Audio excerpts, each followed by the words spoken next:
دوستان عزیز، حضار محترم، خواهران عزیزم. Honorable friends, dear sisters, distinguished guests, honorable representatives, intellectuals, and eminent personalities for the movement of parity. In a few days, we will be celebrating the International Women's Day. March 8th calls for lauding women who strive for equality and freedom. We pay tribute to women who have risen for a glorious tomorrow and a better world that will not know the meaning of giving up, despair, and incapability. Today, the courageous women of Iran who are languishing in prisons and the brave mothers who have been relentlessly staging protests in front of Evin prison are celebrating this day with us. We also salute the women who pioneered the struggle against two dictatorships in Iran, the Fedayeen, the Mujahideen, and other combatant women such as Fatemeh Amini, Marzieh Oskouyi, Ashraf Rajavi, and all the women who rose up against the religious dictatorship in Iran. I pay special tribute to Zahra Rajabi on the 20th anniversary of her martyrdom. We pay homage to Zohre Qaemi, Giti Givechinian, Saba Haft Barodaran, Asiye Rakhshani, Mahdiye Madadzadeh, Nayire Rabi'i, and my other valiant sisters who were slain in camps Ashraf and Liberty. آری درود بر همه آنها و درود بر زنان مظلوم سوریه.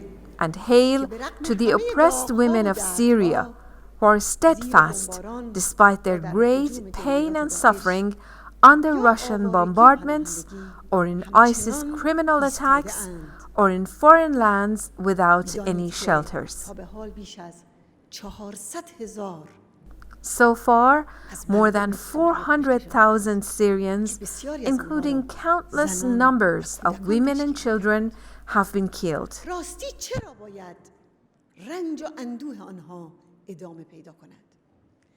Indeed, why must so much suffering continue?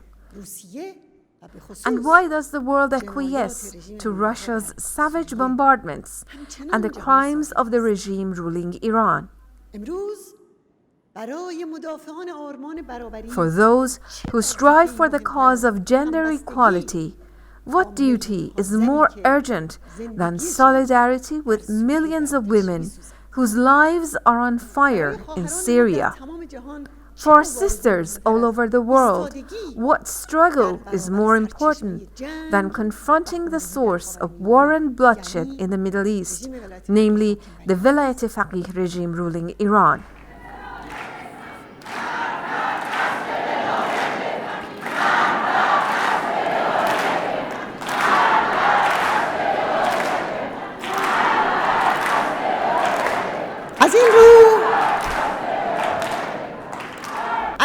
Therefore, I call on every one of you and all activists of the equality movement the world over to rise to the aid of the suffering women of Syria, Iraq, and Yemen.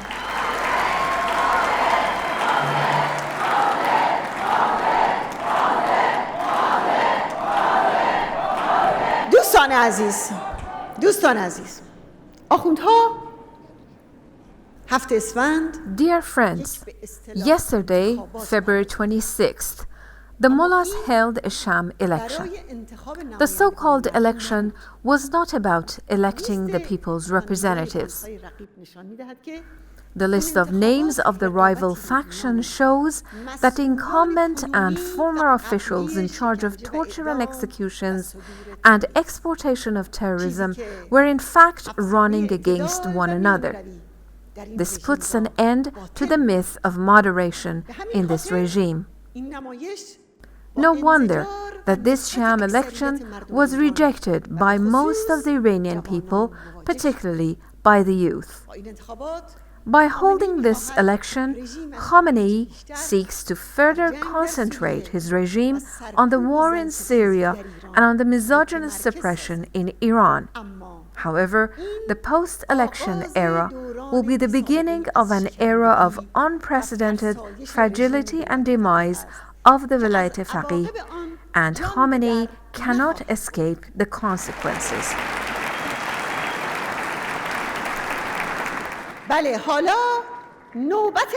Yes, now is the turn for the people of Iran, and we call on our compatriots inside Iran, especially the brave women and youth, to expand their struggle. دوستان عزیز، حضار محترم، بنیادگرایی Dear friends, fundamentalism is a proliferating cancer, threatening everyone. Extremism under the banner of Islam, including Daesh, has spread all over the world, from the coasts of the Atlantic to the Mediterranean. And the main victims are women. It is therefore necessary to recognize the epicenter of this great calamity, how to uproot it, and determine the role of women in this endeavor. For this reason, I would like to elaborate on an issue today about which there is little awareness: the suppression of women in Iran and the Iranian women's resistance against the regime. A fundamentalist regime has been ruling Iran for more than 3 decades. Its main character is enmity to women.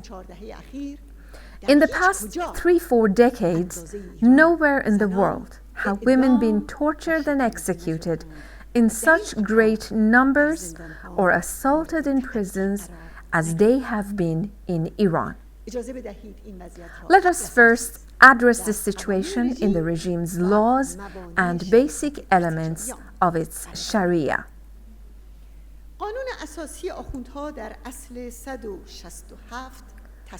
Article 167 of the Iranian regime's constitution stipulates the judge must try to base the verdict of each dispute on the codified laws.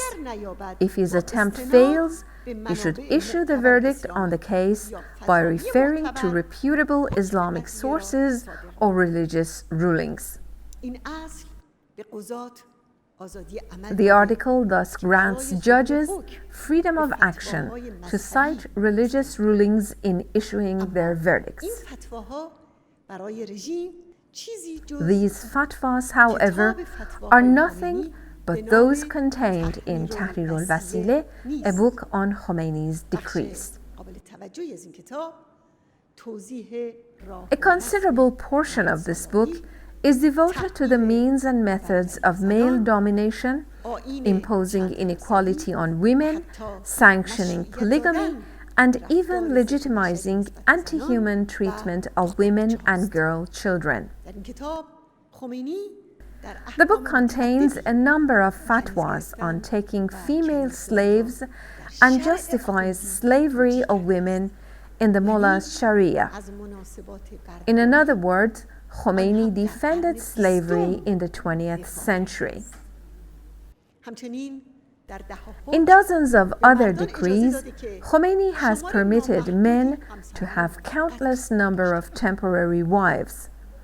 Again, in the 20th century, he has allowed the mullah's followers to take women as war booties and own them as their property. Khomeini emphasized in his book that some human rights cannot be proven unless by a man's testimony, and the testimonies of 2 women cannot replace one man's testimony. In another instance, he wrote, "The testimony of a woman is not acceptable by itself. Even the testimonies of one man and 6 women cannot be accepted. Even the testimonies of 8 women are not acceptable. Still further, Khomeini has justified sexual abuse of girls under 9 years of age and even infants. The book also contains a number of rulings on marrying minor girls. In a number of rulings, Khomeini has degraded the value of a woman's marriage to a financial deal and has thus insulted women's worth and dignity. Common practice of rape and violence against women is a product of such Sharia. The UN Special Rapporteur on Violence Against Women, Ms. Yakin Erturk, provided a clear picture of this in her 2005 report on Iran. Widespread addiction of women and their misery is yet another product of the mullah's corrupt Sharia. This is why we say Velayat-e Faqih is the enemy of women.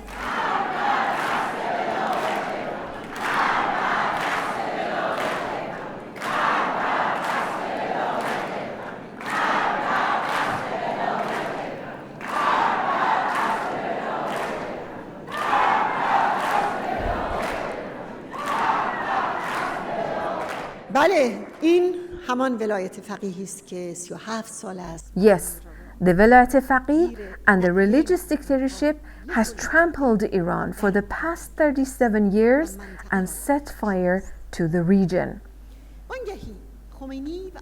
Meanwhile, Khomeini and his mullahs have been injecting this ideology into the minds of fundamentalist groups in other countries over the past 3 decades. They have funded and organized many of these groups. Over the years, and particularly over the past 2 years, this phenomenon has been permeating and spreading in countries across the Middle East and Africa and emerging in various forms, ranging from Daesh, the Taliban, and Boko Haram to the Iranian regime's militias in Iraq, Yemen, and Lebanon. Look at Daesh's treatment of women today, which is justified by invoking the implementation of Islamic edicts. Look at how they take the Yazidi women and girls as slaves. These are exactly the same as the rulings written in Khomeini's book, from which I cited a few examples. Whether Sunni or Shiite, these groups share several basic elements. Imposing their religion by force, carrying out the mullah's Sharia laws, ignoring borders, and committing genocide and terrorist assassinations, enmity toward the West, using excommunication to eliminate opponents, misogyny, and establishing a tyrannical state under the name of a caliphate, Islamic State, or Velayat-e Faqih. In his book entitled The Islamic State, Khomeini formally defined his desirable regime to be a caliphate. In fact, Iran's ruling mullahs, Daesh, and like-minded groups have disguised this absolutely vicious and misogynist savagery as Islam, while anything that promotes compulsion and force and denies people's suffrage and free choice is not Islam. It is against Islam.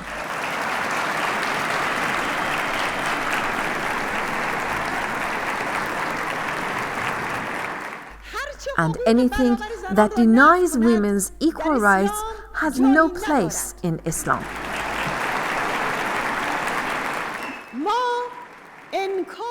We will not tolerate violation of women's rights under the guise of religion or any other pretext.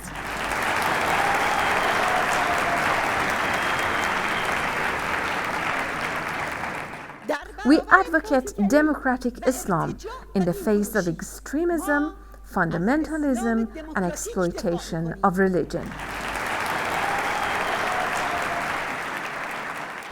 Yes, with the emancipating word of equality and with women's active and equal participation in political leadership, we seek to turn this century in the name of women into the century of emancipation of women and the humankind.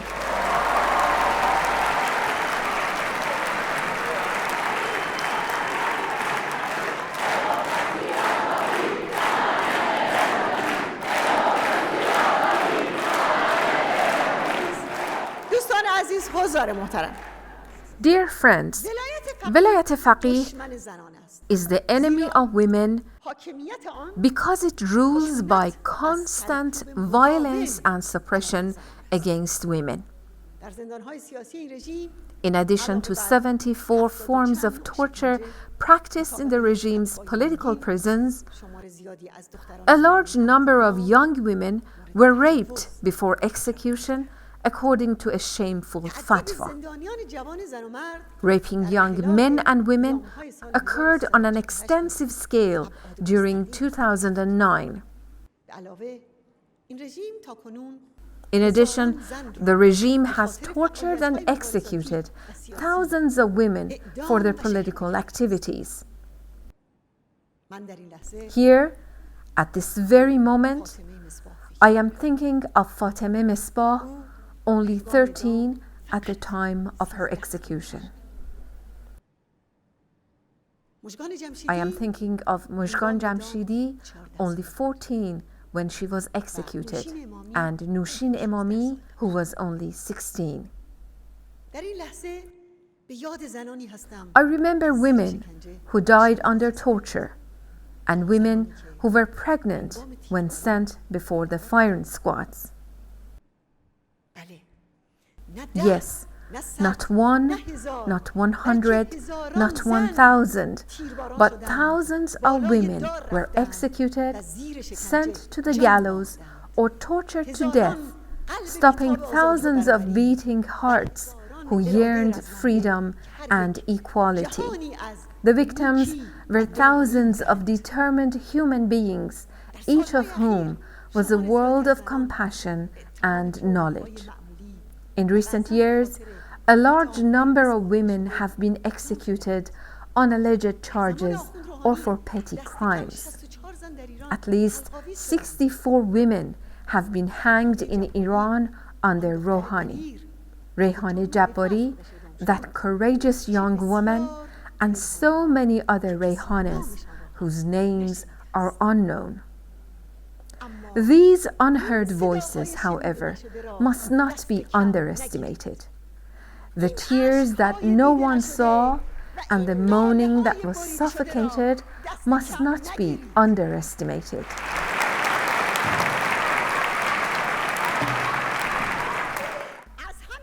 These are elements of a raging storm that will ultimately eradicate women's enemies.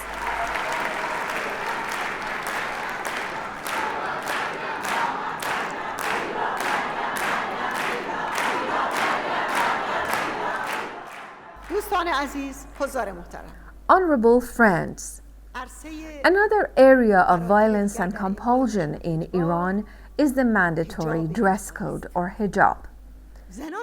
Since the early days of Khomeini's rule, Iranian women protested against compulsory veiling.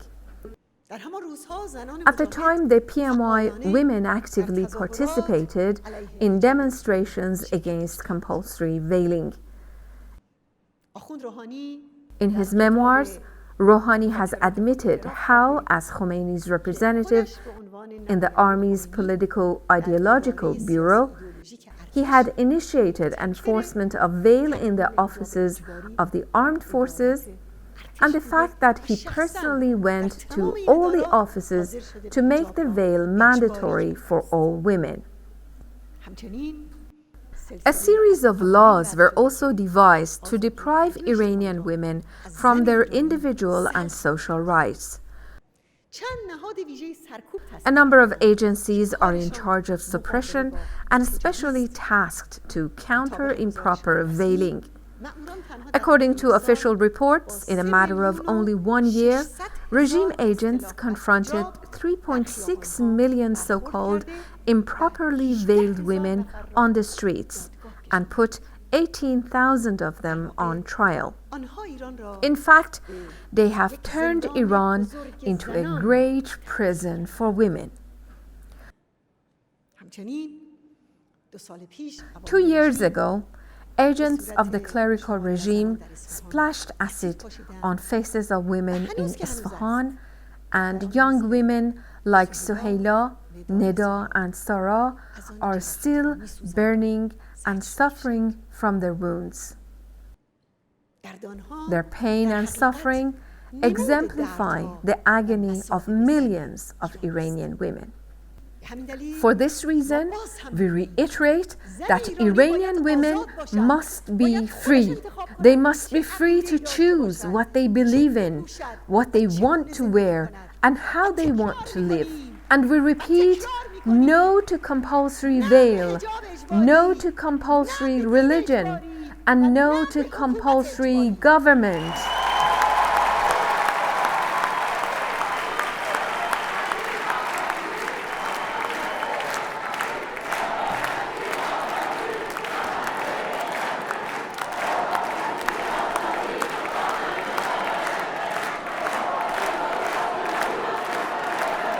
دوستان عزیز،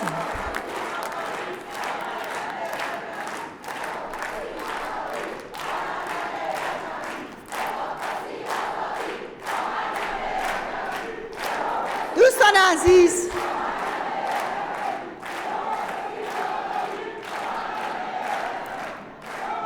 دوستان عزیز، حضار محترم. Dear friends, today, in addition to inequality, oppression, and repression, severe poverty has overwhelmed the lives of the majority of Iranian people, particularly women. In Tehran, women sell their unborn infants for only 25 euros. And the number of women sleeping in cardboard boxes in the streets exceed 5,000 in the capital. Beyond such pervasive destitution, however, government policies restrict women's participation in social life more and more every day. 87% of the nation's unemployed populace are women. The number of unemployed educated women has reached more than 4 million. And in the past decade, more than 100,000 women have been fired from their jobs every year.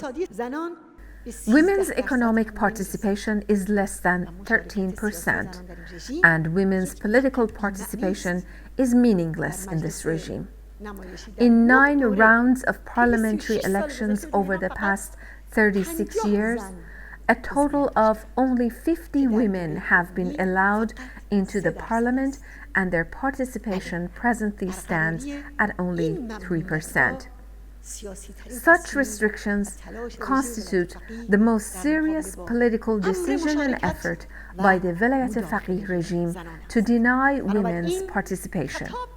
So I tell fellow sisters and daughters across our homeland, you deserve to take your life and fate in your own hands in an Iran without Velayat-e Faqih. You and your sisters in Camp Liberty can and must sweep away the mullahs' religious tyranny and all the fundamentalist groups inspired by them. You can restore freedom in Iran, peace in the region, and security in the world.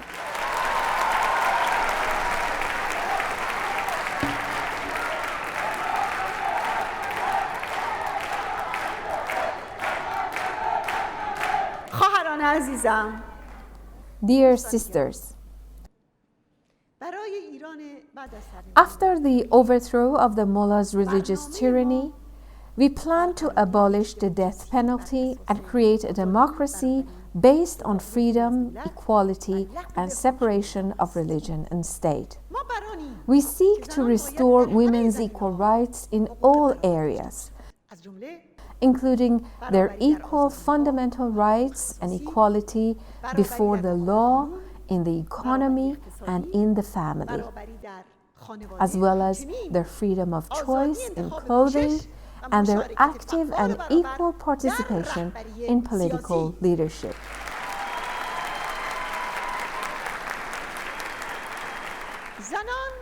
Women of the Iranian resistance are fighting so that the people of Iran, and especially women, could be free and able to exercise their rights in determining their own destiny. Velayat-e Faqih, which is a hysterical monopoly of power, confronts this right with all its force.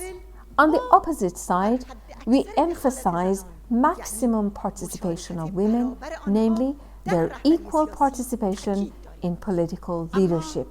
But this is not just a motto or only a plan for future Iran. It is a practical reality in the resistance movement. Over 50 years of our movement's struggle against two dictatorships, with a leader who is deeply adherent to the monistic and just cause of equality, opened the way for the progress of the equality movement.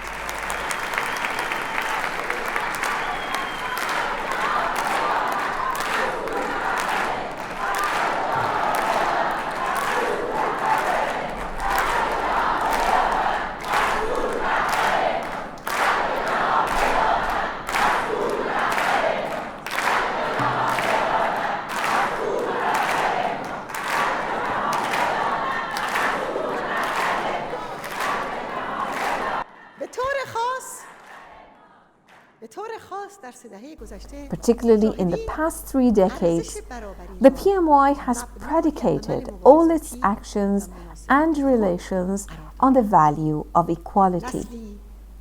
A generation of PMY women who have for years presided over all the major branches of this movement have made this happen. Moreover, a generation of men who believe in the cause of equality and have accepted women's equality and leadership have entered into a new world of emancipation and responsibility. The formation of the PMY Central Council, comprised of 1,000 women to lead the resistance, has been a major stride in this path. Now, they pave the way for passing their responsibilities to the new generations.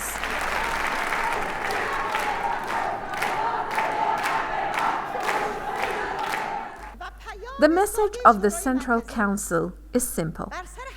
Rejecting the notion of me first when one is presented with the opportunity to lead, but accepting the notion of me first when there is an opportunity to sacrifice and shoulder responsibility.